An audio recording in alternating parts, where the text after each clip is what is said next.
Hello beer tubers and welcome to yet another brewery showcase with me, Peter, the master of hoppets, in a very familiar setting. I'm at my mother's place. You noticed this if you followed me in the 10 years we've been doing this channel.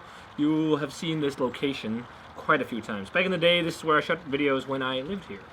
And I thought it would be fun to shoot some reviews here because I'm here for Easter. So we're checking out some beers in this brewery showcase from Bad Seed Brewing. And I gotta give a big shout out and thanks to Felek for the beers. So because of this whole COVID-19 situation, a lot of breweries are doing things to get beer out to people. And what Felek has done, numerous other people have done it as well, is beer deliveries. And he actually delivers beer for free if you order, I think it's like 250 crowns or it's something along those lines. If you order, I think it's at least a 6-pack, he will have it delivered to your doorstep in a specific amount of area codes. And he asked me if I wanted a beer delivery, and I said, of course. So he was kind enough to supply these for a video. So definitely check him out. He's we're only 2 breweries in the Aalborg area. The brewery I work at, Søgaards Bryghus, with the side project Two Face Brewing, and also Felek Bad Seed Brewing, which is out in Gudumholm. Funny enough, located on an old soda factory. It used to be a very famous soda factory in northern Jutland called Lenkær.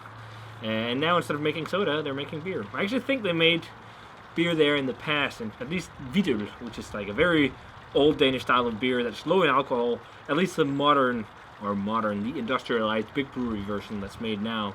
But it was an actual style at one point. But it's only like 1%. Usually kids even have it, usually around Christmas, because it's served with rice pudding.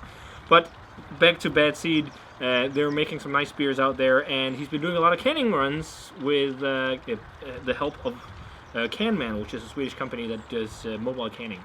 So we have 3 of his beers canned. I've had 2 of them already, actually, and one of them I know is great.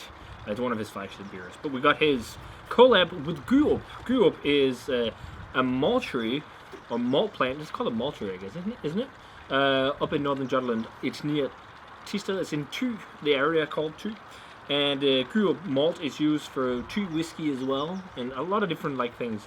But they made this collab, which is a session IPA called Remain in Light.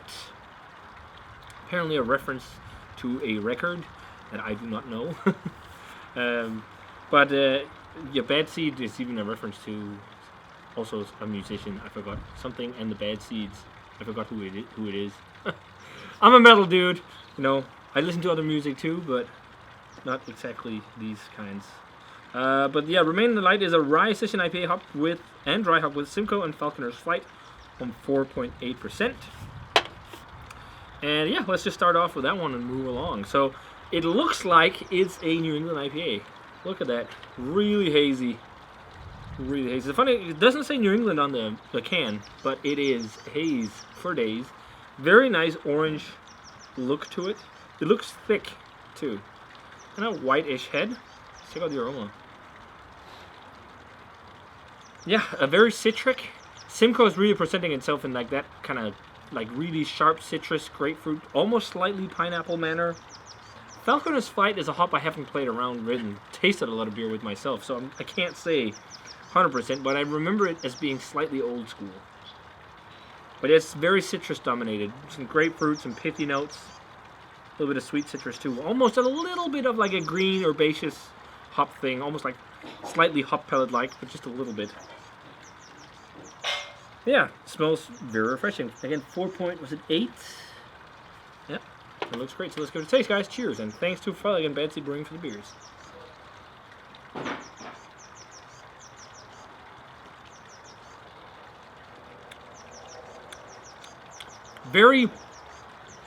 So it's funny because the flavor, it's kind of slightly West Coast-like compared to the aroma indicating kind of like, I guess like a West Coast New England hybrid type thing. I mean, it's hazy, but it's got like a decent kind of bitter bite to it.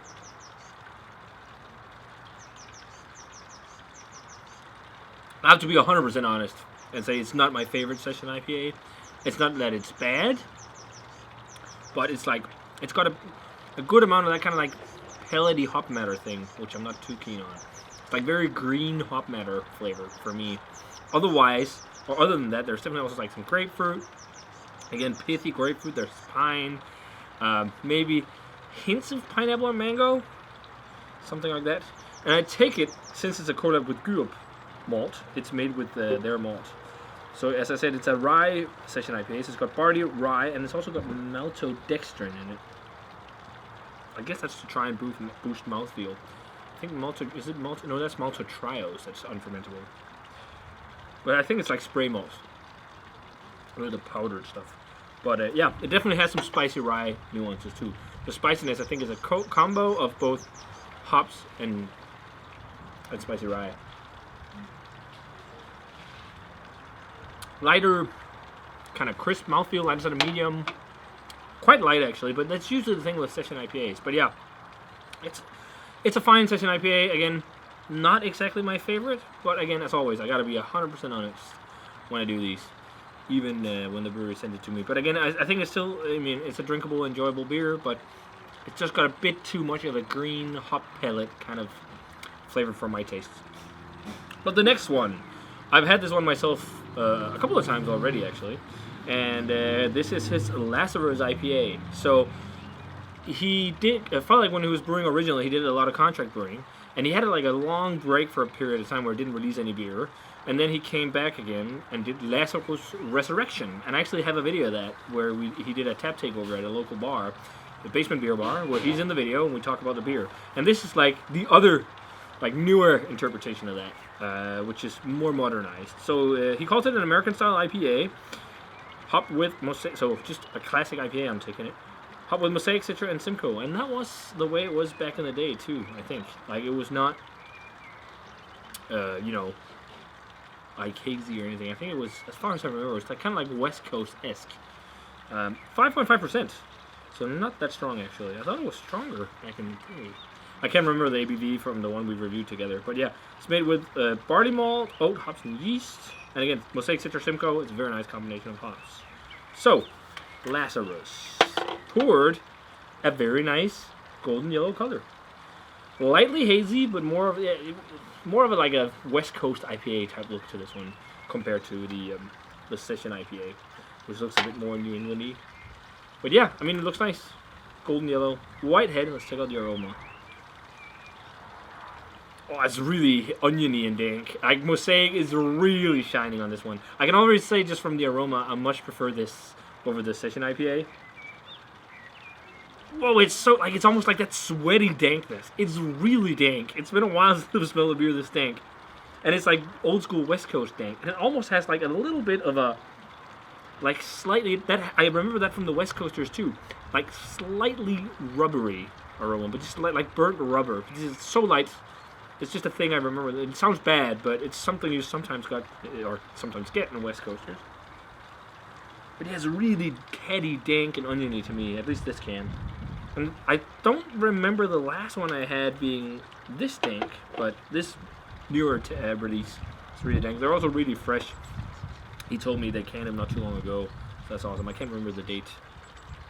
I think it's like a few weeks back, but it smells nice. Sweet citrus on there as well. It has a little bit of the blueberry kind of Mosaic note. It smells nice. Let's try it. Cheers.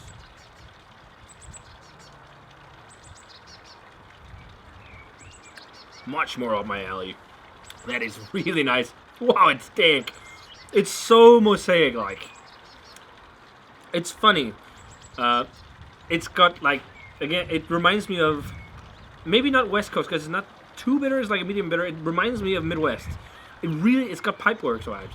Lizard King. Lizard King has this really pronounced Mosaic character that has like exactly the dank, oniony blueberry notes you talk about when you talk about Mosaic. This has that in abundance. Like big time blueberry dankness. That's really refreshing. And only 5.5%, so you can actually easily drink a few of this. It's like a medium kind of crisp mouthfeel too. So yeah, for me this is falls in like a Midwest, but they call it American IPA, or he does, so you know that fits too. But yeah, much more flavor and aroma than the session IPA. Dude, this is more my jam. This is really nice. It's so Mosaic heavy. It's crazy. So the final one. I've actually already reviewed this once, way back from a Crowler. And this is Good Morning Vietnam. This is probably his most famous beer. And one of his best beers, if not his best beer. He even did a barrel-aged version of this, which I reviewed a while back. But this is, yeah, it's an Imperial Oatmeal Stout inspired by Vietnamese coffee, so it's made with lactose and coffee, and I think they probably he also puts oats in there, and rye malt, and it's 8.3%. So, yeah, I reviewed the barrel-aged version a while back. It was quite nice, but I think I said in that video I enjoy the base on its own a little bit more. So it'll be nice to try this because I haven't had it in a long time. But that is really good. It's like the West Coasty Midwest. He's been really doing well. I reviewed a crowler of his OK Boomer, and that was awesome. And this is, again, it's maybe a bit more Midwest-like, but it's in the same ballpark. Like those kind of like clean beers with like loads of hop character. He does really well. But yeah, this is, as I said, 8.3% made with coffee, lactose, rye, and oats. I wonder if there's rye in this too. Oh, just oats. I think I mentioned that too. But Good Morning Vietnam pours a very nice black color in the glass. That looks gorgeous. Slight, again, reddish hue. The head that was there, there's a little bit left still, but the head that was there when I poured it out was nice and thick and beige, and it looked like kind of like, you know, the top of a mocha or something like that. Very nice looking. Let's check out the aroma. Oh, that smells fantastic. It's so sweet coffee-like. It almost smells like, it really does smell like Vietnamese iced coffee. Because it has like the sweetness. If you've ever had Vietnamese iced coffee, what they do is they put in sweetened condensed milk into a coffee drink with, it's like cold brew coffee, there's ice cubes in there and stuff. It reminds me of that for sure, because it has like this sweet kind of almost vanilla-y lactose thing with a boatload of coffee. Really coffee forward. And also like a coconut-y kind of chocolate vibe. Smells really nice. It's been so long since I had this beer, so let's give it a try. See how it is. Cheers.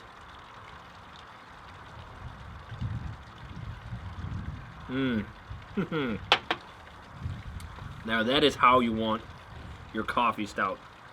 That is so refreshing, even though it's at 8% coffee stout.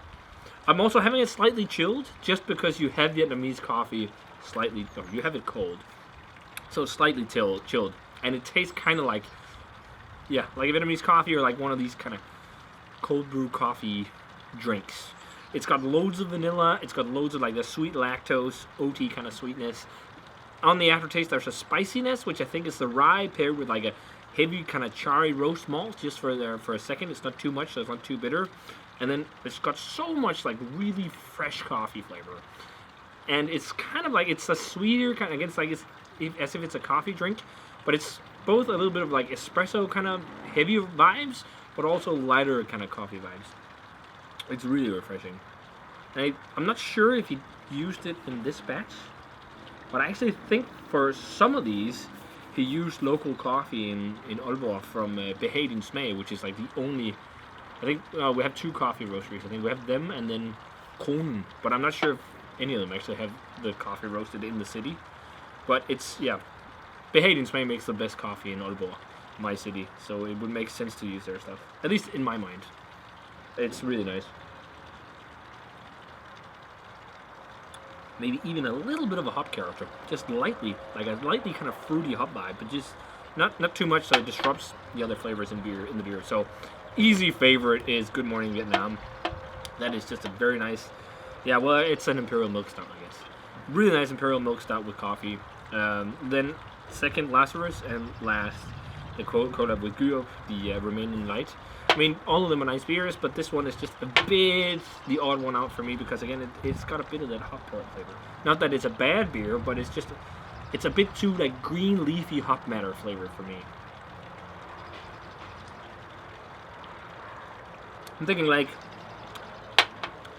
83, 84, 85 in, like, that territory for me. It's a decent IPA, but, yeah, again, too much hop matter for me. But this one is really nice. Again, dank, blueberry, screams mosaic, and I like that really almost like sweaty dank.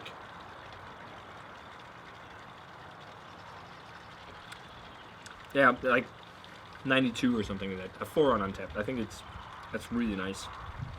It reminds me so much of like Midwest IPA. And finally, Good Morning Vietnam. like 93, 94. Just a really nice coffee stout. You can taste that this is a beer he's worked on a lot because it's definitely dialed in. It's really good. And I guess it's like his flagship beer. At least the one he's most known for is that one, and then probably some of the Lazarus variants. But very nice stuff. So if you're ever in Denmark, or if, I know it's been outside of Denmark too, it's been around Spain and stuff, but if you ever come across Bad Seed Brewing, definitely check out his stuff. He makes some nice beers. Thanks a ton to Falek for supplying them. And again, I'm not just saying this because Falek supplied them, and he's actually an old colleague and friend of mine. I'm as always giving my honest opinions, and these are nice beers. So if you had any of them, let me know what you thought of them. As always, remember to comment, subscribe, check out the Facebook fan page and Twitter and Instagram, and give this video a thumbs up if you enjoyed it. And I'm going to say cheers and some delicious coffee stout, and see you guys in another beer review.